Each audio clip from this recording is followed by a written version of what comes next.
Hi everyone, this is Brendan here. Ladies and gentlemen, boys and girls, this is Galadon. Hello, this is Peter, $17. What is up and welcome to the first of many Clash of Clans videos on this Mystic 7 Plays channel. Yo, what up buddies? Welcome back to Beaker's Lab.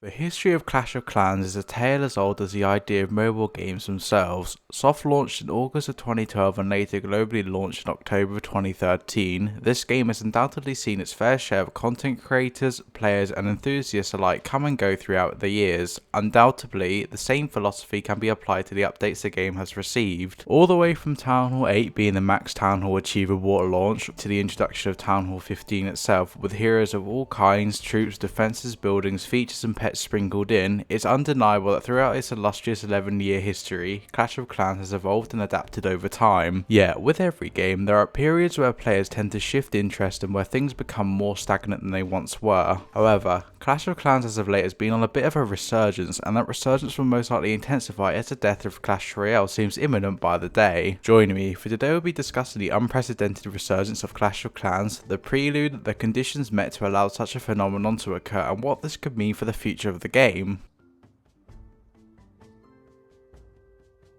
Unfortunately, before we get into the resurgence of this beloved game, we must discuss the stagnation that came before it. Our journey begins shortly after October of 2016. Beyond this point, the game had been riding high for roughly 3.5 years, with players experiencing updates such as Town Hall updates from level 9 to 11, countless quality of life features, the addition of heroes as well as new defences. Not only that, but some walls were changed and upgraded alongside the loot cart was included. Friendly wars and challenges amongst other things were also added to the game. It was during this time that I personally played the game fondly. I began at the beginning of 2015 when Town Hall 10 and later 11 were the max Town Hall, and I, amongst many others, dreamt of eventually reaching the top of the leaderboards. The phase of this game's development before the stagnation began had been more progressive, with the supercell development team behind Clash of Clans seemingly adding features that they had planned out, almost as if everything was following a roadmap that would eventually lead to the addition of Town Hall 11. I'm sure some players in the audience will remember a time in which Clash of Clans updates seemed monthly, with things changing here, there and everywhere, whilst experimental features such as the Santa's surprise spell and spells costing gold were still fairly common anomalies. Yeah, at the turning of the new year in 2017, development seemed to slow down, and that roadmap that Supercell may have been working on behind the scenes seemed to hit a dead end. Sure, we had Town Hall 11 and it was included since the end of 2015, but it seemed as if they were truly struggling to find anything to do with the update beyond adding many levels for defences, a new, more regal themed base, as well as walls that cost you weeks worth of farming to fully max out. During the entirety of 2017, we would see very little progress made for the home village, and this was extremely bad considering that the previous year, Town Hall 11 was still new, and everyone was starting to get antsy for Town Hall 12, considering by 2017, a lot of the max level players were getting tired with battling with the often repetitive system of clouding for hours, in the vain attempt of finding an opponent to match with and raid. What was Supercell's grand solution to fix all of this, you may ask? Build a base. Instead of focusing on the home village, Supercell decided to focus their attention on creating a completely new experience, which in the long run ended up being a smart decision, as we will talk about later with how integral build a base is now to the experience of playing Clash of Clans itself, but at the time the update was poorly received. I know people have differing opinions, but I was one of the few players who saw no real interest in playing the builder base. Even today, I'm still trying to catch up considering I never really cared for it, and I think it's one of those things that at the time had its hype severely diminished once people realised that there was no real benefit to the home village, and it was more or less served as a distraction for those who were just clouding in matchmaking. If I remember correctly, Supercell even advertised this as a secondary thing for you to care about whenever your troops were training up for battle, as builder base introduced you to a whole new family of troops, some variations of defensive buildings, obstacles, as well as the well sought out gem mining clock tower. Yet I still think it was a slight mistake for them to primarily focus on a new feature when everyone was craving new content primarily for the home village. Upon a month or two of people playing the builder base, many started to realise how much of a progression curve there was to everything, as many things beyond Builder Hall 5 would take a massive amount of time to upgrade. The wall design system at the time led to people feeling as if they were boxed in with what form of base design they could go for, and well, let's just say the matchmaking matchmaking for builder base wasn't very fun, considering for many higher level players it would end in a stalemate with very little builder trophies gained. This community agony and deprivation regarding content for the main village was amplified when just a few months later Supercell announced the addition of Builder Hall 7, which is when a lot of players, myself included, started to disappear from the game. I should also mention that during this time, Clash Royale was beginning to have resources diverted to it to rapidly ramp up its development, so I can understand why Clash of Clans in the home village was overlooked to some degree and the Builder Hall was prioritised considering it was a new feature. Over time though, throughout 2017, many people go on to either max out the Builder Hall only to feel as if the experience wasn't really fulfilling, or to simply drop playing in the game considering there wasn't really much to do outside of upgrade everything, participate in clan wars which were getting stale at this point for many higher level players as their only source of entertainment. I guess one thing you can consider somewhat redeeming is the fact that the Valkyrie and Golem got an increased level upgrade and some defences such as the extra walls that could be upgraded, as well as another level to the bomb tower and air sweeper. But it was more or less a trickle down upgrade that many players completed in a matter of 2 to 3 weeks, which wasn't very rewarding. Thankfully, at the end of the year we saw the addition of clan gains, which was extremely rewarding for those clans that were still active and incentivized some people who had dropped the game a few months prior to come back, even if it was just a brief stint of activity. Fortunately, 2018 will start to pull back with the addition of Town Hall 12 in June, which later brought in the beloved or despised Electro Dragons depending on your opinion of them, and Builder Base will see some mild matchmaking improvements alongside the Builder Hall 8 update. Later down the line, everyone will grace upon the miracle that was Clan War Leagues as well, and the game was slowly but surely crawling out of the clutches of the stagnation it was experiencing. However, one important thing to mention throughout this journey is the fact that it wasn't sudden, nor did people suddenly displaying interest in this game the moment that Town Hall 12 came out. During this time, creative viewership levels were some of the lowest in Clash of Clans' history, and many people were simply more interested in watching their favourite content creators play games such as Clash Royale or Fortnite. This relative overlooking of Clash of Clans, in spite of the addition of Town Hall 13 and the Gold Pass in 2019 alongside various quality of life changes, which included the addition of the Yeti, the Scattershot, the Royal Champion, new spells, many hero levels alongside every defense under the sun getting an upgrade. Furthermore, this addition improved the concept of a Town Hall that could fight back with an Inferno Tower style system baked into the 13th edition of the Town Hall. This was all quite rewarding for those who were stuck around, but the game was mostly a sleepy giant for many of those who had left the game behind several years ago. That was until 2020. And I'm sure many people have many things to say about that particular year, but it was that year that began what I would like to call...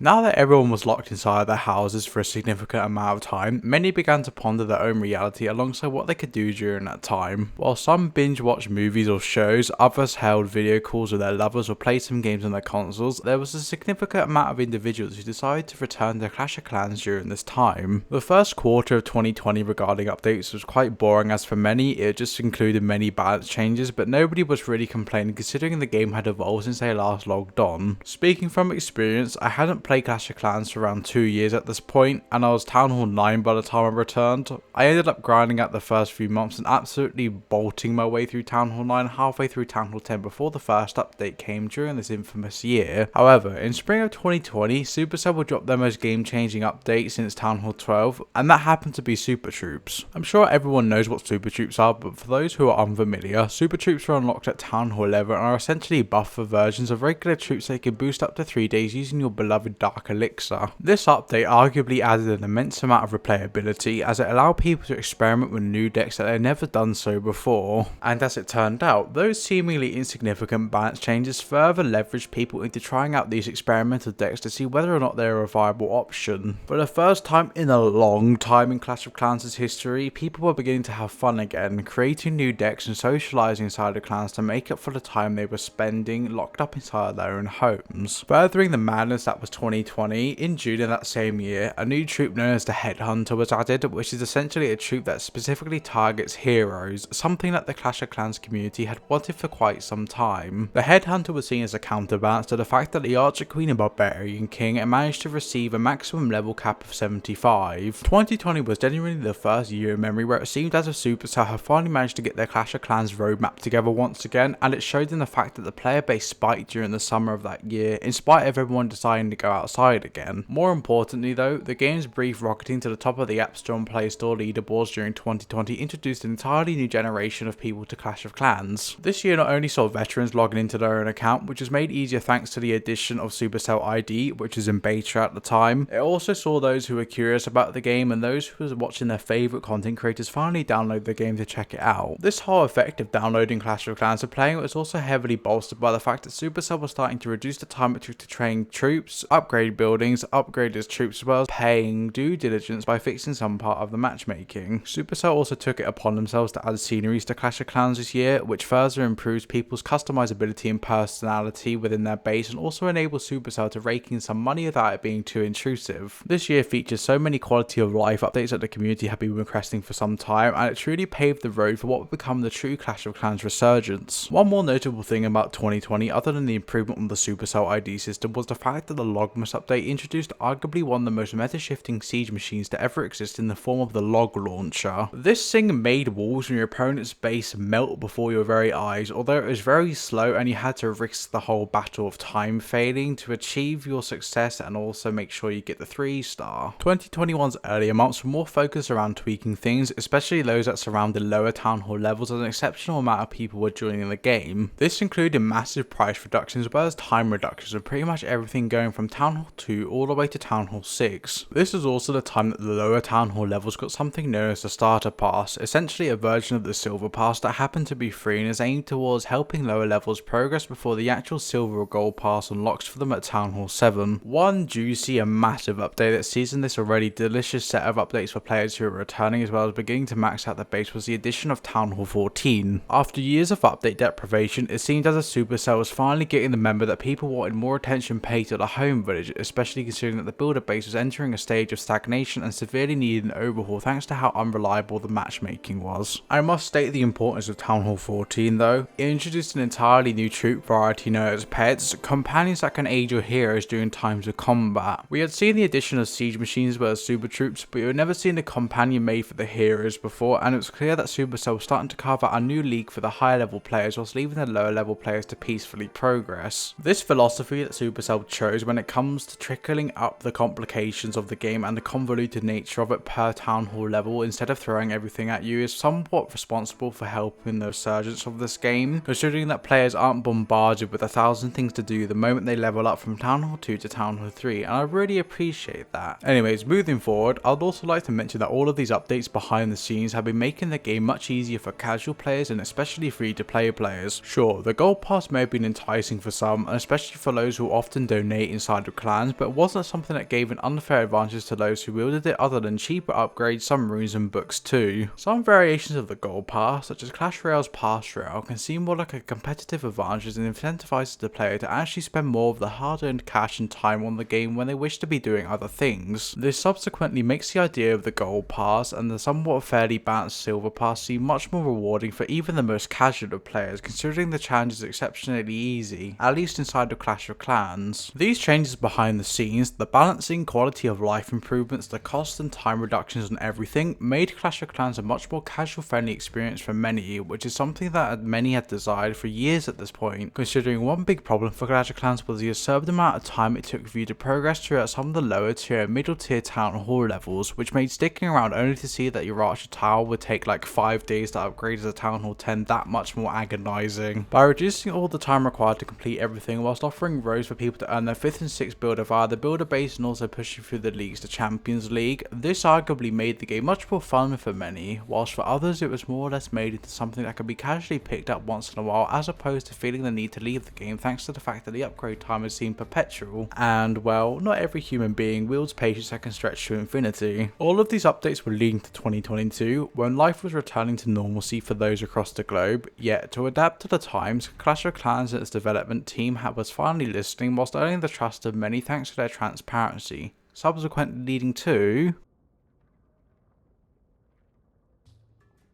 In May of 2022, Clash of Clans received what I'd personally call its largest update in its 11-year history, the addition of the clan capital. This brought about so many new incredible opportunities for many who had played the game, whether they be starting a new clan for the first time or be a veteran of a clan that has a long established history. This update established what is essentially a community maintained Clash of Clans base specifically dedicated to your own clan. Players would use the capital gold that they obtained from weekly raids to upgrade things all across the provinces in the clan capital, unlocking rewards such as new troops to play around with as well as cosmetics for their own personal clan house. Although Clash of Clans had always placed an emphasis on the importance of teamwork, never before had it shown in quite as much detail as the clan capital. I cannot possibly state the importance of this update. Everything included in the previous chapter had been leading to this moment, with it even being teased in the Lost and Crown when it's released a few months prior to this update coming out. From the unintended locking away of people in their homes to the increase in town hall levels to ensure that people could still progress whilst feeling as if they weren't wasting their time. In a sense, Clash of Clans had created an experience that could be fun even when you didn't have maxed out troops, which is extremely healthy. If you can have fun without needing to rush up to the maximum town hall by compromising your offense or defense, then that is what I call a good game, where the sense of fun and the rewarding experience overpowers the urge to progress forward.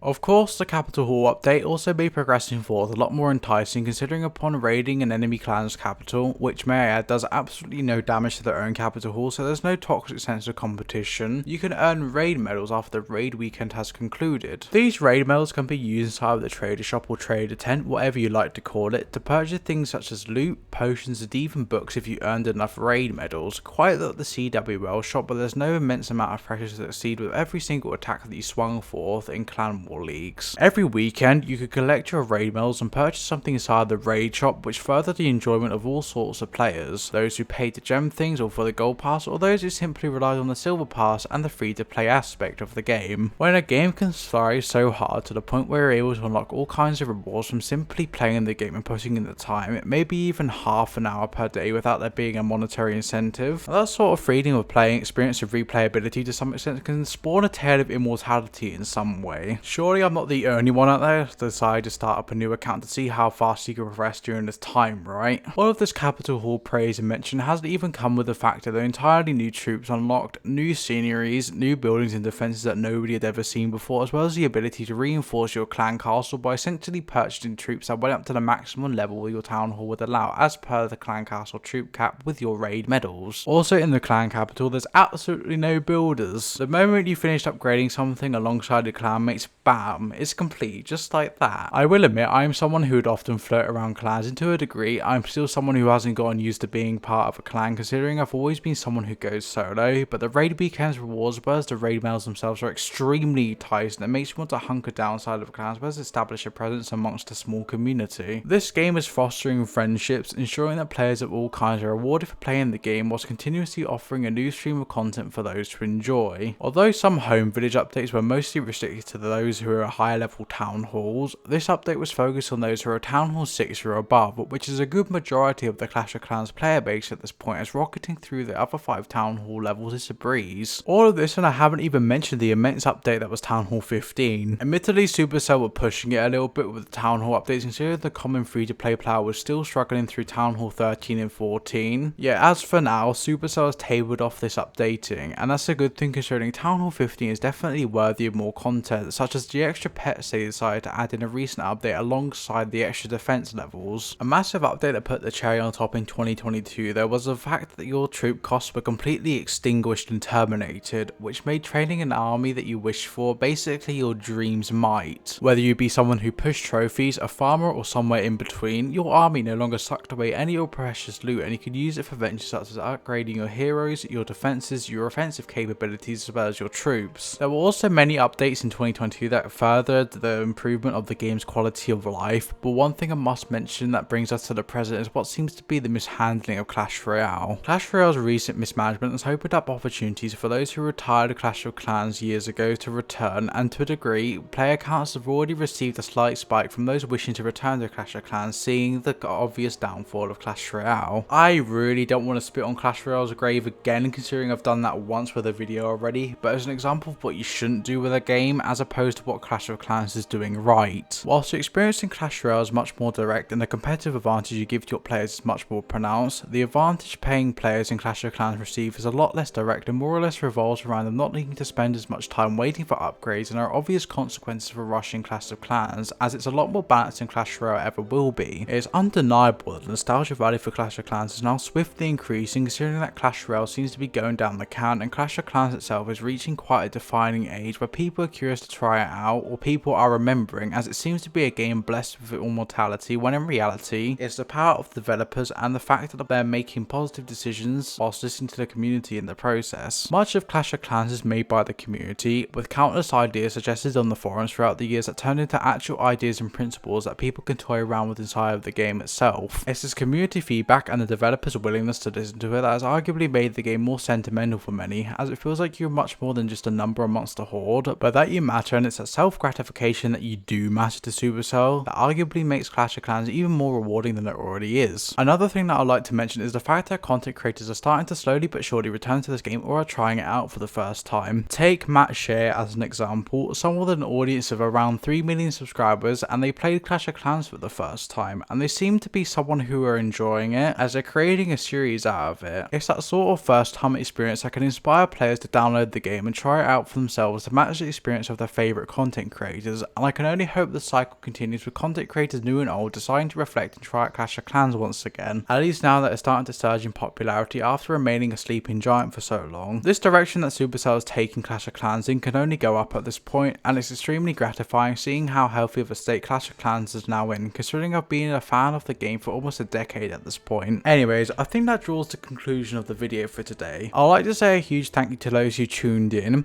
We've recently hit 1,000 subscribers, which is absolutely insane to think about, and I'm infinitely grateful. My promise to all of you watching, new viewers or old, that I will continue to create quality content while simultaneously learning the ropes of editing and YouTube as a whole. I hope you enjoyed this video. May the cosmos shine upon you and may you have a wonderful day. Bye!